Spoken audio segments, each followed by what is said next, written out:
Olá, ESG para valer, no Jornal Gente deste sábado, comigo, Cristiano Pavec, com a Aline Cardoso. Tudo bem, Aline? Olá, Cris. Bom dia, ouvinte. Mais um fim de semana que estamos aqui reunidos na programação da Rádio Bandeirantes para falarmos sobre ESG, essa sigla, né, que para muita gente está começando a ser familiar a partir de agora, né, Aline, mas que implica em muita coisa na nossa vivência nesse planeta, né? Exatamente. E a gente está fazendo aí um mês de coluna. Pois é. E já conversamos com muita gente bacana e temos feedback dos ouvintes também que estão gostando de ouvir falar de ESG, que são as práticas ambientais, sociais e de governança que as empresas podem e devem adotar para contribuir com um mundo melhor, né, Cris? Isso aí. E no Jornal Gente deste sábado, a gente recebe mais um convidado por aqui, uma convidada, no caso, a Ana Buchaim, vice-presidente de Pessoas, Marketing, Comunicação, Sustentabilidade e Investimento Social da B3. Ana, seja bem-vinda aqui à Rádio Bandeirantes, tudo bem? Oi, Cris. Oi, Aline, tudo bom? É um prazer estar com vocês hoje, nessa manhã.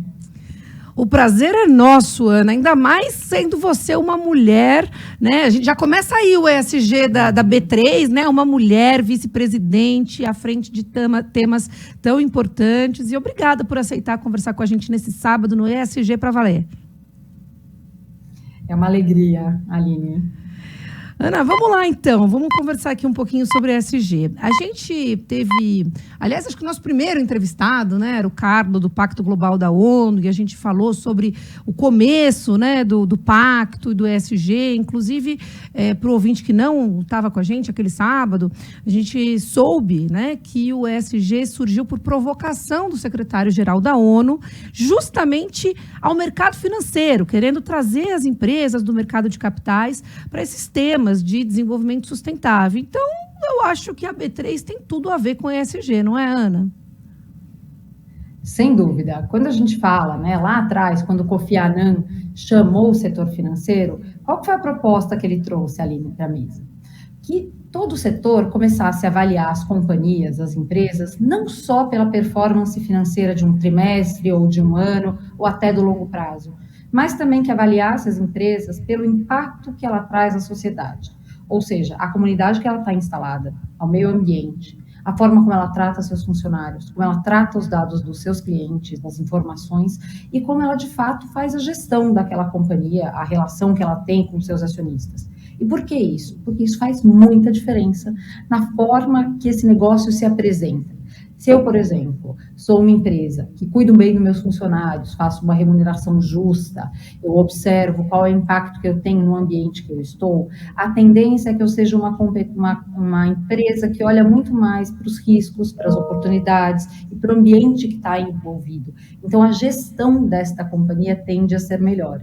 Então, quando o Kofi Annan fala assim, olha, setor financeiro, olha para as companhias que têm uma gestão mais completa, o chamamento é que empresas que têm uma gestão melhor tendem a ter um resultado melhor e elas são melhores para todo mundo. É aquela coisa que a gente fala que é o ganha-ganha-ganha. Ganha a empresa, ganha o investidor, ganha o cliente. Ganha a sociedade, né? Muito bom. E a Bolsa, antes mesmo de ser B3, né? Quando a gente falava lá de Bolsa de São Paulo, lembra? Bovespa, né, Cris? A gente já tinha uma visão de indicadores de sustentabilidade, né?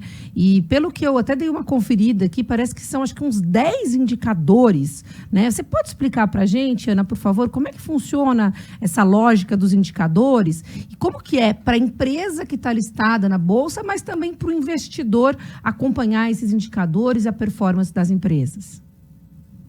Aline, essa é uma ótima pergunta. Na Bolsa, em todo o mercado financeiro, a gente tem uma coisa que a gente chama de índice.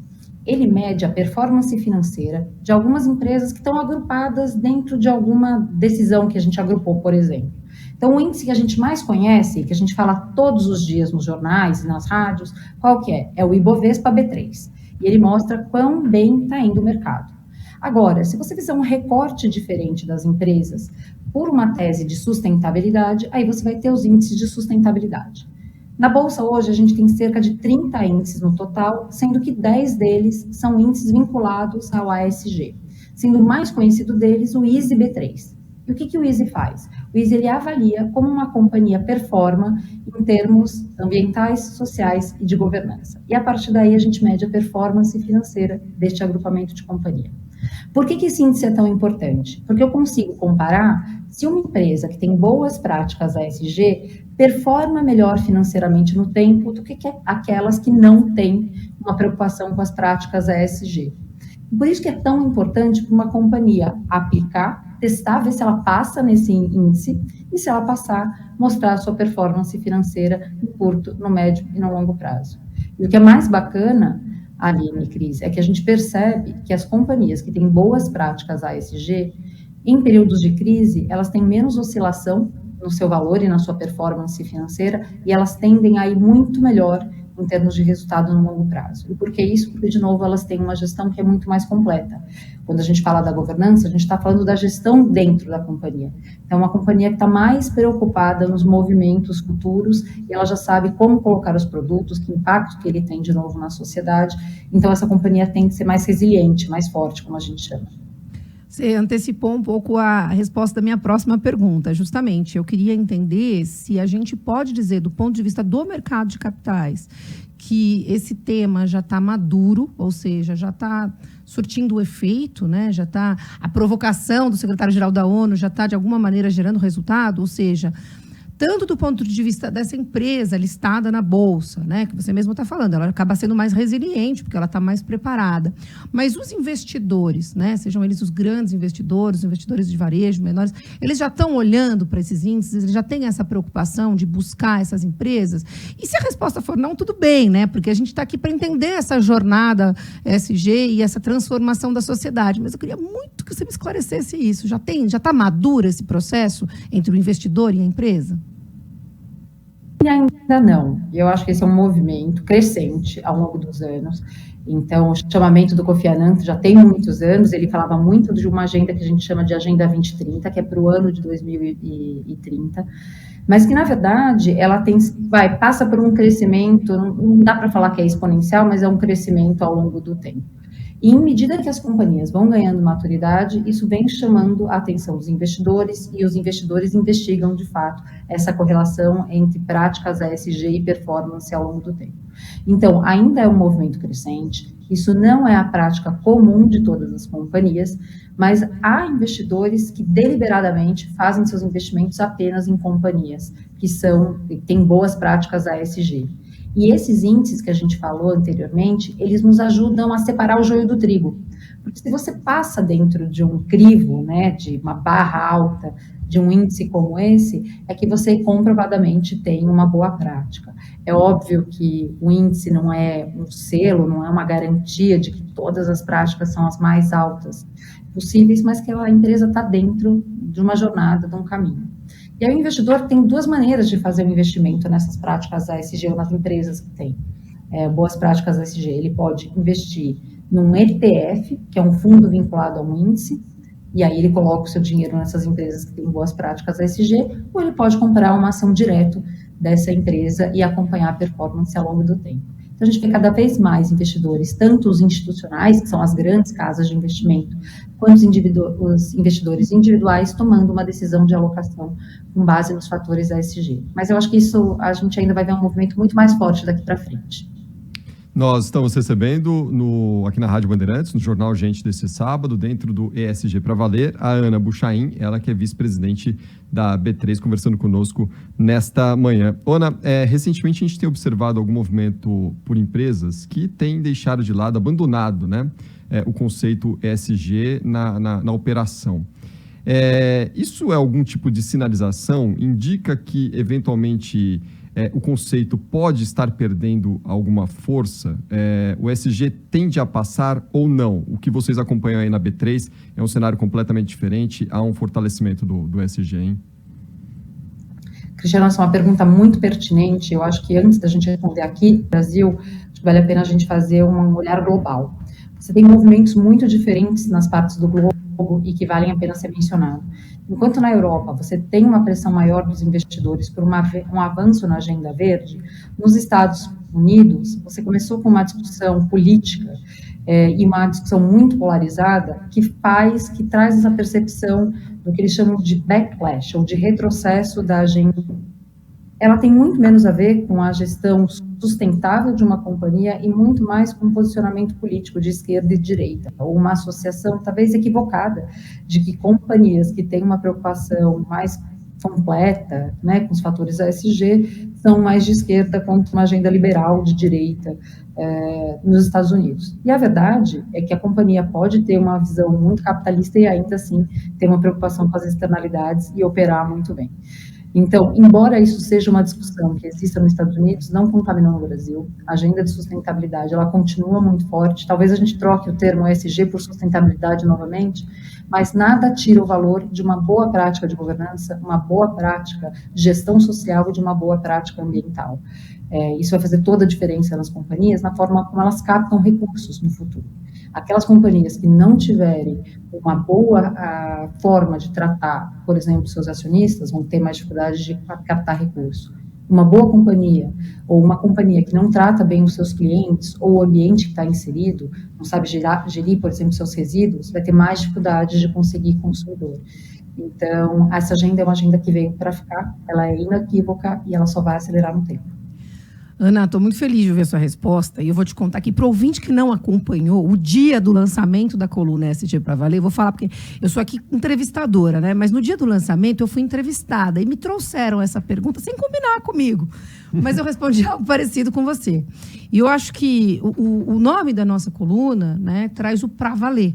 E a razão pela qual ele traz o para valer, a gente conversou bastante, né, sobre isso, Cris, quando a gente estava preparando o começo desse projeto, é que a gente sabe que tem coisa por aí que não é para valer, né? Então, a gente sabe que tem greenwashing, social washing, impact washing, né, para o ouvinte entender. São pessoas que falam sobre a sustentabilidade, mas na prática não estão fazendo aquilo. Então, faz uma espécie de uma maquiagem. E a gente não quer maquiagem, a gente quer para valer. Se você vai usar o ESG ou outro título, vocês devem ter percebido que a Ana fala em ASG. Também é válido para o ouvinte saber, pode ser ESG, que vem do E-Environment, ASG, do A, ambiental. Mas o importante, eu acho que, como você disse aqui, Ana, é a agenda, né? Se o nome é ESG, é sustentabilidade, mas tem que ser a agenda e tem que ser para valer. Então, a minha pergunta aqui, você mais ou menos já respondeu, mas eu queria que você fortalecesse a sua visão sobre isso, é se você, então, é uma otimista sobre a possibilidade, e você fala, né, não só como Ana, você fala como B3, né? Se vocês, como B3, são otimistas nessa visão de conciliação do lucro, porque, no fim das contas, né, a gente está numa sociedade, na bolsa, né? Então, vocês estão otimistas com essa conciliação do lucro com a responsabilidade socioambiental? Olha, Aline, é ótima pergunta, e eu fico muito feliz que a gente está alinhada, viu? Super! E eu gosto da provocação do ESG para valer, porque acho que tem muita coisa do que você falou mesmo. Muitas companhias, às vezes, elas querem fazer um marketing, né? Ou se vender muito responsável socialmente, mas quando a gente fala do ESG, a gente está falando tipicamente de resultado, de impacto no valor da ação, por exemplo, né? Que é como a gente mede. E acho que muitas companhias, no meio do caminho, com muita vontade de se projetar, falavam que estava na moda, que estavam fazendo uma agenda sustentável, começaram a, eventualmente, maquiar ou ampliar a forma como se falavam dos seus trabalhos. E ESG tem a ver com resultado, tem a ver com resultados de longo prazo. Por isso que, para mim, e para a Bolsa como um todo, chave para a gente mostrar o vínculo entre resultado e uma boa agenda ESG são os dados, é ter transparência de dado, é ter uma informação que seja padronizada, recorrente, acessível às pessoas, porque daí não tem aquela coisa de você falar e não mostrar. Aqui você fala e você mostra. Sabe aquela história que a mulher de César não basta ser honesta, tem que parecer honesta? Aqui, uma agenda de verdade ESG, você tem que fazer, você tem que falar e você tem que mostrar o seu número. Quando você faz isso, de fato, a gente consegue acreditar e ver que o resultado vem ao longo do tempo, das práticas. Por isso que eu acho que, assim, ESG é indissociável de um bom resultado financeiro. Aliás, não dá para uma companhia ser só a ESG e não ter resultado. Então, esses conceitos, eles andam muito juntos. Aqui na Bolsa do Brasil, por exemplo, a gente fala muito que a ESG não é uma área, ela é transversal à companhia, ela está junto com a estratégia. né? Não adianta separar essas coisas. Portanto, o resultado ele também vem junto com a agenda ESG. A coluna de ontem falou isso, né, Cris? Exatamente. A coluna de ontem falou todas as áreas, porque a gente tem, aliás, ouvinte, para você que não sabe, nós temos pílulas segundas, quartas e sextas, e a gente falou essa semana sobre isso. Todas as áreas são responsáveis pelo ESG. Agora, Ana, pensando no investidor, na hora que ele vai colocar o dinheirinho dele, aplicar na bolsa, ele consegue, na hora de executar essa escolha, que é tão pessoal e tão importante, também analisar dados ESG? Esses dados ficam disponíveis para o investidor, para o pequeno investidor, na hora de aplicar na bolsa? Ótima pergunta, Cris. Ele consegue, sim. A bolsa, dentro do nosso papel, a gente entende que a gente tem um duplo chapéu aqui. A gente tanto tem o papel de ser um exemplo de empresa sustentável, quanto de ajudar a impulsionar essa agenda no mercado, seja por mostrar dados, informação, ou de chamar as empresas para aderirem às práticas que a gente entende que são bacanas. E dentro dessa de impulsionar e ajudar o investidor, a gente tem uma plataforma que se chama ESG Workspace, o espaço de trabalho, em que a gente disponibiliza de todas as aqui como elas performam em termos da ESG, e é uma plataforma gratuita para o usuário. Então, ele tem todas as respostas de todas as empresas dentro do ISE, para aquelas empresas que aplicam ao índice de sustentabilidade empresarial, que é o ISE, e também tem outras informações, que são informações públicas, que a gente coleta e coloca nessa plataforma. Então, é possível, por exemplo, que um pequeno investidor compare empresas do mesmo setor. Então, se eu quiser olhar, por exemplo, empresas varejistas, eu consigo comparar como essas empresas respondem às questões ASG, como elas responderam ao longo do tempo, como elas têm performado, e isso ajuda esse investidor a tomar uma decisão mais informada. Nada substitui a gente estudar e conhecer as empresas, e com a ASG não pode ser diferente. Com certeza. Ana Buchaim, vice-presidente da B3, eu tenho uma última pergunta para te fazer.